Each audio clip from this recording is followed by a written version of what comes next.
Halo teman-teman semua, jadi di sini saya ingin lanjutkan mengerjakan praktikum terakhir di chapter 2, yaitu antarmuka baris perintah dan API Kubernetes and OpenShift.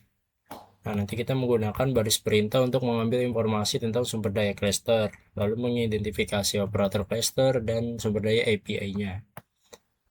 Dan yang lain-lainnya seperti ini. Nah, lanjut aja, kita langsung start lab-nya, lab start CLI review. Nah, karena sudah, kita lanjut aja. Kita di sini disuruh masuk ke cluster OpenShift dan buat review CLI proyeknya. Kita login dulu, login minu developer dengan password developer, lalu https API OCP 4 example.com dengan port 6443. Oke, login sudah berhasil dan OC new project sudah terbuat. Lalu kita buat CLI reviewnya. OC new project CLI review.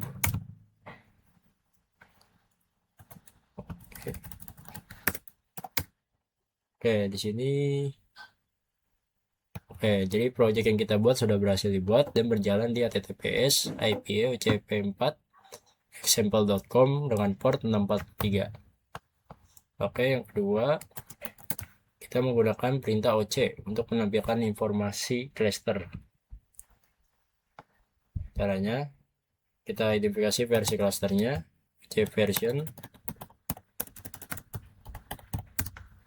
Nah, ini adalah versi dari OC-nya atau clusternya. Lalu mencari API yang didukung versinya, OC API version. Nah, ini adalah beberapa API version yang telah didukung. Lalu mengidentifikasi kolom-kolom untuk POD spec security context pada di objek. Jalankan OC explain POD spec security context. Nah, ini adalah kolom-kolom objek POD spec security-nya. Ini adalah POD, versinya v1, deskripsinya, dan lain-lain. Lalu dari terminal ini kita masuk ke cluster OpenShift sebagai admin dengan password Red Hat OCP.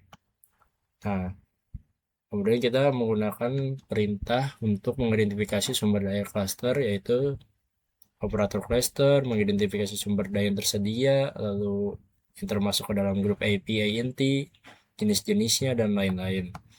Yang pertama kita login dulu, OC login into admin red hat OCP, lalu URL API OCP4 example.com port 6443. Oke, login berhasil. Kita mencari operator cluster yang tersedia. Get cluster operators. Nah, kita sudah berhasil mendapatkan beberapa operator clusternya. Lalu kita mencari dengan cara memfilter menggunakan MSpace. Cari API resource-nya. OC API resource, lalu menggunakan min namespace. Nah, ini adalah API resource dari clusternya dengan di filter API resource. Lalu kita filter lagi menggunakan API group. Lihat grup dari API resource-nya.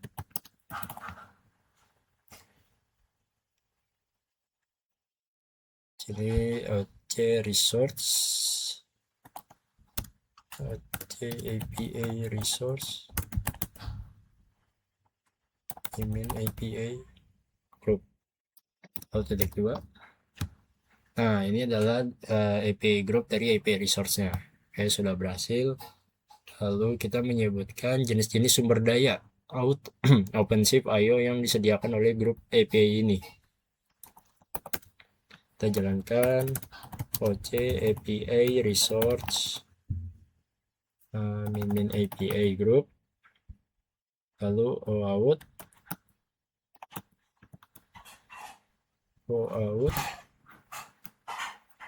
OpenShift.io.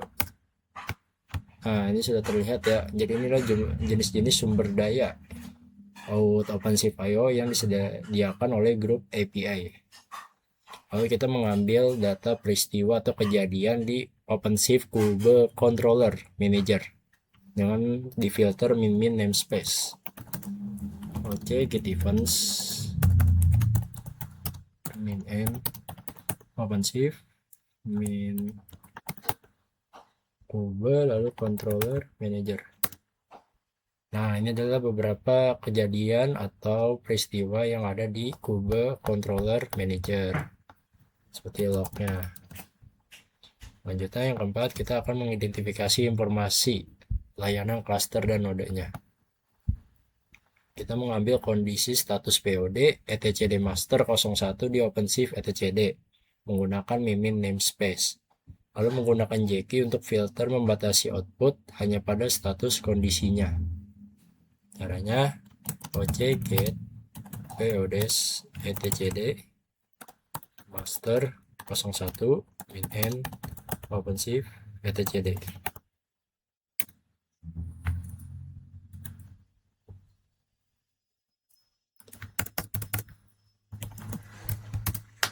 Nah, ini ada ya, udah kita filter, jadi terlihat kondisi status etc master 01 ready, statusnya running, dan edge-nya 297D. Lalu kita filter lagi menggunakan JSON etcd dengan min output JSON, lalu JQ kita ambil hanya status condition. Nah, di sini sudah berhasil ya. Jadi kita hanya memfilter mengambil status kondisinya dengan filter, outputnya adalah JSON formatnya. Lalu kita mencantumkan pengguna sumber daya kontainer di dalam etcd master 01. Lalu kita jalankan.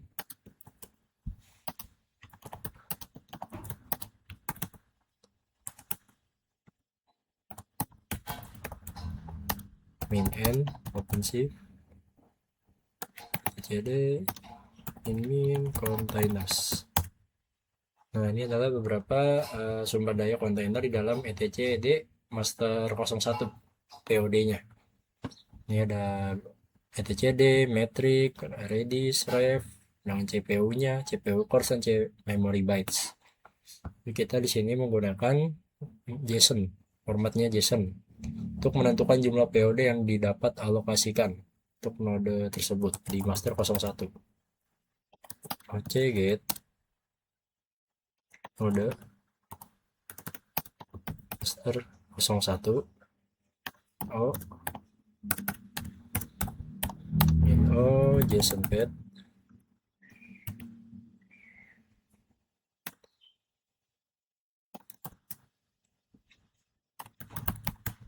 status, lalu get table PODs,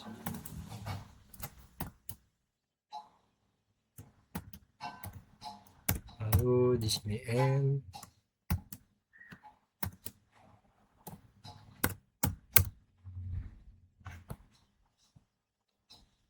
seperti ada kesalahan.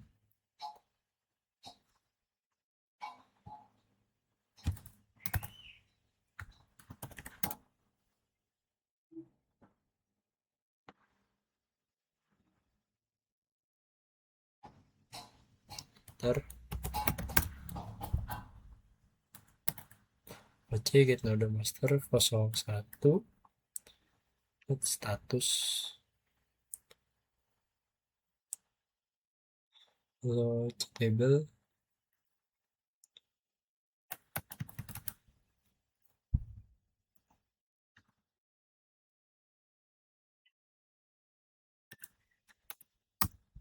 Nah, jadi di sini terlihat ya, outputnya adalah 250 yang bisa dialokasikan untuk master 01. Selanjutnya kita menggunakan memori dan CPU untuk semua periode di cluster. Menggunakan opsi min-min sum untuk mencetak jumlah total pengguna sumber dayanya. Kita jalankan ADM top pots min a min sum. Nah, ini semua adalah penggunaan memori dan CPU dari semua periode di cluster. Dengan perintah min a dan min sum, semua akan dicetak dan terlihat.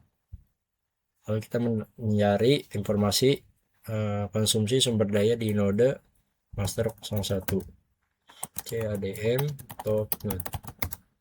Nah, ini adalah penggunaannya, memori bytes-nya dan memori lalu CPU. Lalu kita filter JSON untuk menentukan kapasitas dan CPU yang dapat dialokasikan. Nah, jalankan get node master 01 download JSON path. Oh, salah. JSON path lalu hello get table lalu status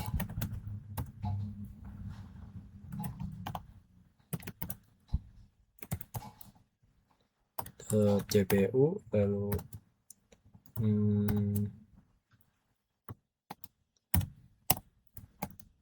n lalu capacity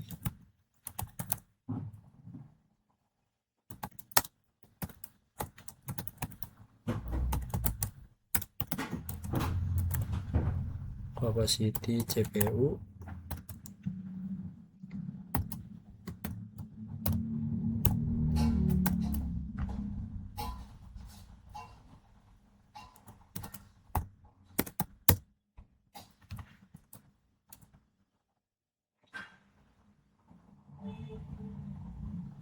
Tidak ada kesalahan. Get node master. Oke, sini ada salah.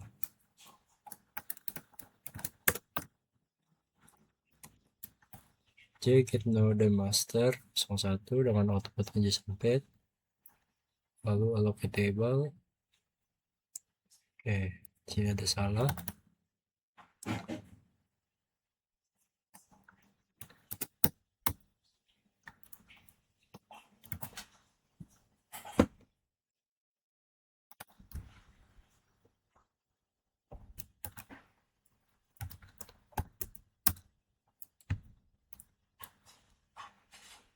Table status allocate table.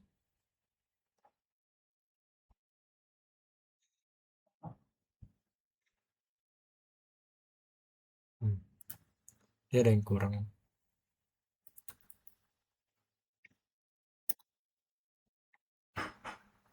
Oke, tidak ditemukan. Sebentar.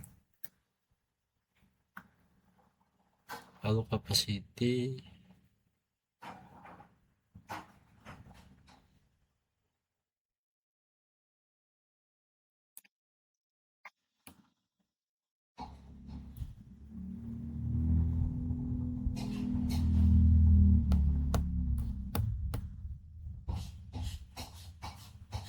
Oke, mohon maaf karena ini ada errornya.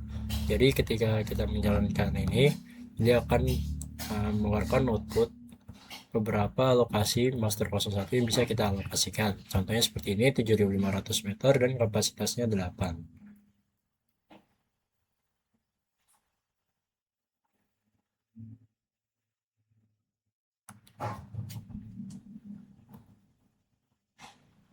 Selanjutnya, sebentar, saya ingin akses dulu.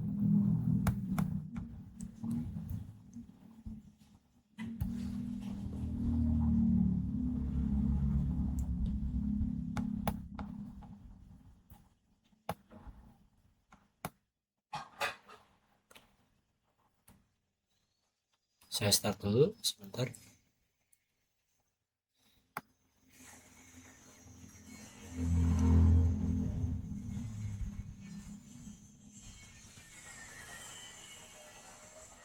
Ya, karena ini tiba-tiba ke stop sendiri, jadi di sini saya hanya menjelaskan saja. Jadi kita selanjutnya kalau ketika kita mengambil informasi debugging untuk cluster, kita menentukan direktorinya ditaruh di sini. Nah, selanjutnya ketika kita menjalankan eh, command line seperti ini, oc adm mouse gather, lalu ditaruh di direktori yang diinginkan. Jika sudah, kita akan inspect, dan nanti dia akan mengeluarkan output dari data yang kita taruh di direktori tujuan kita. Nah, oke, mungkin sekedar itu saja yang bisa saya sampaikan, yang bisa saya praktikkan, karena mohon maaf ada beberapa kendala yang tiba-tiba berhenti di tengah jalan. Kurang lebih ya mohon maaf. Terima kasih. Dan chapter 2. Jadi kita coba lihat jawabannya.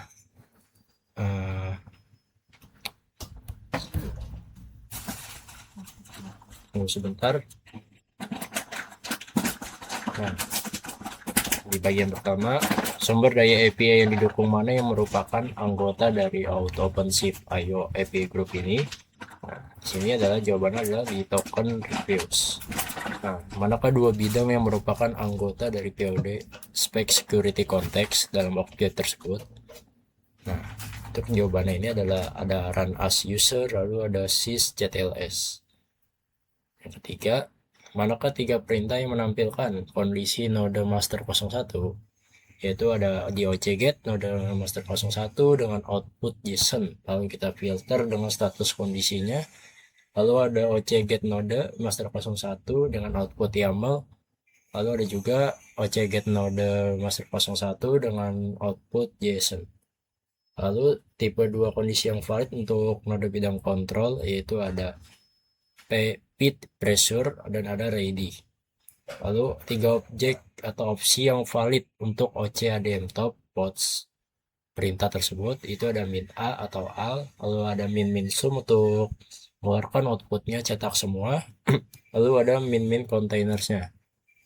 Yang keenam, perintah yang menentukan alamat IP internal yang ditetapkan pada node master 01. Itu ada di bagian OCGet node master 01 dengan output JSON path difilter dengan status addressnya. Lalu perintah yang hanya menampilkan kondisi untuk autentikasi operator cluster, yaitu ada di OCGet cluster operasi config OpenShift IO dengan autentikasinya dengan output JSON, lalu difilter dengan status kondisinya. Nah, jadi ringkasan dari chapter 2 ini adalah kita menggunakan web console atau dengan perintah OC atau kubectl untuk mengelola cluster RHOCP. Nah, cluster RHOCP ini bisa dikelola dari konsol web atau dengan menggunakan CLI, kubectl OC. Lalu kita bisa menggunakan help untuk perintah apapun untuk melihat informasi detail tentang komen atau perintah tersebut. Lalu ada autentikasi token untuk metode yang dijamin berfungsi dengan cluster RHOCP manapun. Karena SSO perusahaan dapat menggantikan formulir login web console. Dan ini masih banyak ya ringkasannya. Ya, yang terakhir ya kita bisa menggunakan OCADM Getter ini untuk mengumpulkan definisi sumber daya dan log layanan dari cluster yang kita miliki sendiri. Oke, sekian dari saya untuk di chapter 2. Kurang lebih mohon maaf. Terima kasih.